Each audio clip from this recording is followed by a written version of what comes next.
मिलेगी मंजिल तो बड़ी शिद्दत से बताएंगे, अभी मेरे सफर का हाल मत पूछो। हेलो नमस्कार साथियों, उत्कर्ष परिवार में आप सभी का दिल खोलकर स्वागत है।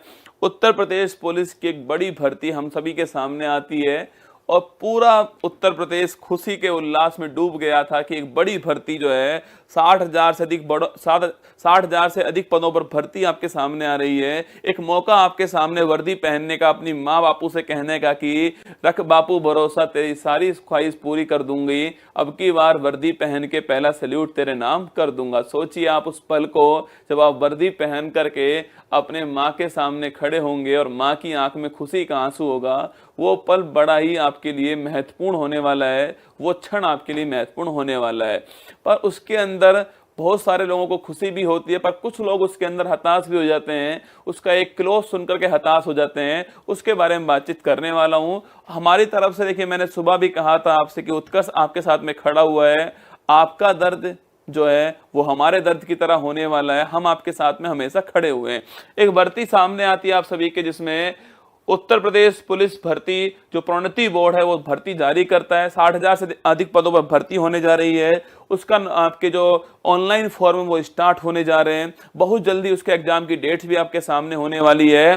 पर आप एक बार सोचिए, पीछे चलिए मेरे साथ में, और अगर मेरी आवाज उत्तर प्रदेश आपके मुख्यमंत्री या फिर गृह मंत्रालय या फिर जो उत्तर प्रदेश आपके पुलिस भर्ती कराने वाला जो बोर्ड है वहां तक पहुंच रही हो, तो बस आप एक बार रुक करके ये 2 मिनट की वीडियो सुन लीजिएगा। मेरा यकीन मानना कि आप खुद कहोगे कि जो बच्चों के साथ हो रहा है वो अन्याय हो रहा है। आप ये खुद महसूस करने वाले हो। देखिएगा, 2018 के अंदर जो है एक बड़ी भर्ती आई थी आपकी तरफ से, जो एक बड़ी अच्छी बात है कि बड़ी भर्ती आपने सबसे बड़े प्रदेश के अंदर निकाली थी। फिर उसके बाद में 19 के अंदर आपने कहा था भर्ती आएगी, पर कोई भर्ती आपकी नहीं आई थी। उसके बाद 20 आता है, 20 में भी आपकी तरफ से कोई भर्ती नहीं आ रही। आप सोचिएगा, अगर आप चाहते तो आप हर साल जो है जो 60,000 भर्ती आपने निकाली है इसको डिवाइड करते और हर साल भर्ती निकाल सकते। पर इसमें फायदा दोस्तों ये होता कि जिनकी एज ग्रुप इस टाइम पर आती थी वो उस टाइम पर इस एग्जाम को देने के लायक हो जाते। मतलब आपने उनको युद्ध में उतरने से पहले ही उनको अयोग्य घोषित कर दिया है। युद्ध में उतरने ही नहीं दिया, किसी को प्रयास करने ही नहीं दिया आपने। 19 के अंदर कोई भर्ती नहीं है, 20 के अंदर कोई भर्ती नहीं है, कोई नोटिफिकेशन नहीं आया आपका, 21 के अंदर कोई भी नहीं आया। आपने खूब कहा था कि आएगा, फिर भी नहीं आया 21 के अंदर। 22 भी पूरा निकल गया। सोचिए, 22 भी पूरा निकल गया, और मैं तो यही कहूंगा कि 23 भी पूरा आपने निकाल दिया है। बच्चा क्या दोस्तों, 4 दिन बचे 23 के अंदर जो है, 23 भी पूरा आपका निकल चुका है। 23 में भी आपकी ये तो आपने खुद निकाली है 23 के अंदर, बाकी ये भर्ती तो 24 की भर्ती है। 23 में भी कोई भर्ती आपकी नहीं आई है। अभी हाल ही में आपने ऐलान किया भर्ती का, लेकिन अब तक भर्ती नहीं आई थी 23 के अंदर, अब आपने ऐलान कर दिया है। जिसकी उम्र यहां पर 18 साल नहीं हुई होगी और जिसकी उम्र यहां पर 18 प्लस होगी, वो सोचिए दोस्तों आप जो है वो यहां तक आते आते क्या होगा, उसकी उम्र जो है 22 प्लस हो जाएगी। और आपने कहा है कि जो आपके भर्ती की जो एज है आपने कहा है वो कितनी है, वो 18 से आपके 22 इयर्स जो है मेल आपके पुरुष के लिए जो भर्ती की एज है वो 18 से 22 वर्ष जो है वो भर्ती की एज रहने वाली है। अब आप खुद बताइए मुझे, जिसकी एज इस समय 18 वर्ष होगी वो आज 23 साल का हो जाएगा, वो इस भर्ती से ही बाहर कर दिया आपने। उसको आपने मौका भी नहीं दिया, इस भर्ती में शामिल होने का मौका नहीं मिला। इसमें अंततः गलती किसकी है? क्या उस बच्चे की गलती है जो उम्मीद से बैठा हुआ था 21 के अंदर, जो तैयारी कर रहा था, जो अपने माँ बाप से पैसे लेकर आ रहा था कि पैसों के बदले में वो अपने माँ बाप को भर्ती दे पाएगा, एक आपके वर्दी दे पाएगा, नौकरी दे पाएगा, अच्छी जिंदगी दे पाएगा? क्या उनकी कोई गलती है? क्या उन माँ बापों को कोई गलती है क्या, जिन्होंने अपना खून पसीना बहाया इन बच्चों को पढ़ाने के लिए? ये बच्चे 2 साल से उत्तर प्रदेश के अंदर रह रहे थे, अपना खाना बना रहे हैं, अपने घर से दूर रह रहे हैं। आप क्या जानो अपने घर से दूर रहने का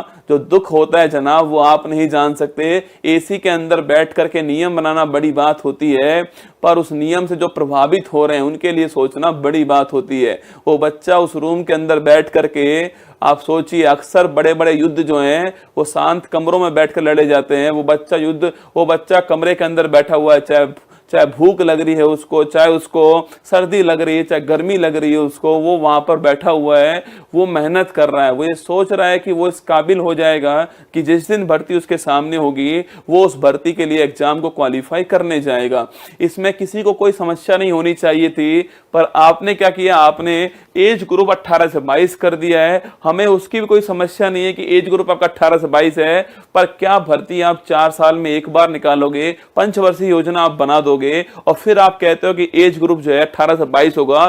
जो इस बीच की एज ग्रुप के लोग थे वो आज जो इस भर्ती में शामिल भी नहीं हो पाए, जिनका सपना था ये भर्ती, वो इस भर्ती के लायक भी नहीं बचे आज जो है। अब उनका दर्द कौन सुनने वाला है, आप बताइए। आज बच्चा आपके ट्विटर के ऊपर ट्रेंडिंग कराने में लगा हुआ है, आज बच्चा हमें मैसेज कर रहा है, वो ऐसे हाथ जोड़कर बोल रहा है, उसकी आंखों में आंसू हैं, उसका ऐसे हाथ जुड़ा हुआ है कि सर प्लीज हमारे लिए कुछ करिए। आप बताइए इसके लिए जिम्मेदार अंततः कौन जिम्मेदार इसका होने वाला है? क्या उस बोर्ड के खिलाफ कोई कार्रवाई नहीं होनी चाहिए जिसने 4 साल तक कोई भर्ती नहीं निकाली? क्या एक साथ भर्ती निकलनी चाहिए थी? और जब आपकी गलती है तो सजा जो है वो कोई स्टूडेंट क्यों भुगतेगा? आप दीजिए ना थोड़ा सा, आप बोलिए बच्चों को कि भाई आपका जितना साल खराब हुआ है हम छूट देते हैं आपको, आप शामिल होइए इस भर्ती के अंदर जो है। फिर बच्चा फिर मेहनत ना करे तो वो उसकी गलती होगी। आपने उसको काबिल ही नहीं बनने दिया उस मेहनत के, आपने उसको शुरुआत में कह दिया कि आप बाहर हो चुके हैं इस एज ग्रुप से, तो आप इसमें शामिल नहीं होंगे। एज ग्रुप से आपने बाहर किया है, वो बच्चा बाहर नहीं हुआ था, आपने उसको बाहर कर दिया है। तो एक ट्विटर कैंपेन लगातार चल भी रहा है, बहुत सारी अपील आपको मिलेंगी ट्विटर के ऊपर, देखिएगा। तो उत्तर प्रदेश पुलिस भर्ती का फॉर्म 27 दिसंबर से भरना शुरू होगा।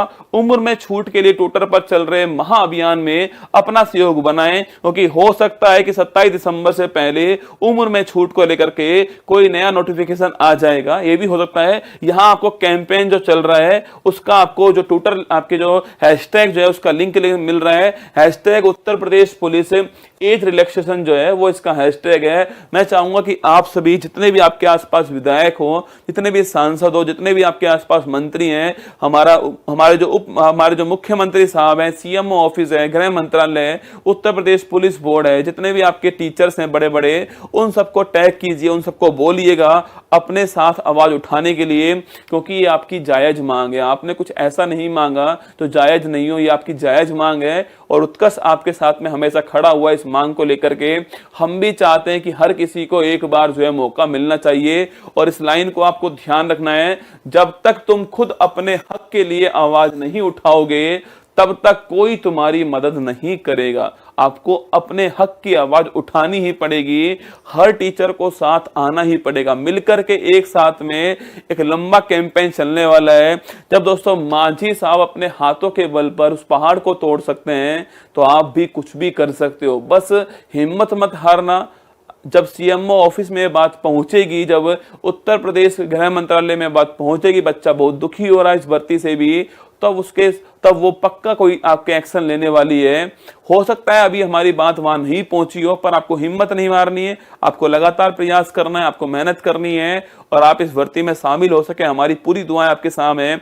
बाबा विश्वनाथ जो है आपको इस भर्ती में शामिल करें, आप जमकर मेहनत करें सभी जो है और इस भर्ती को क्रैक करें, यही हमारी शुभकामनाएं आपके लिए। ध्यान रखना अपना, खुश रहिएगा आप सभी लोग जो है, हम आपके साथ पूरी तरह खड़े हुए हैं। इस हैशटैग को वायरल कीजिएगा, इस हैशटैग को सभी तक पहुंचा दीजिएगा।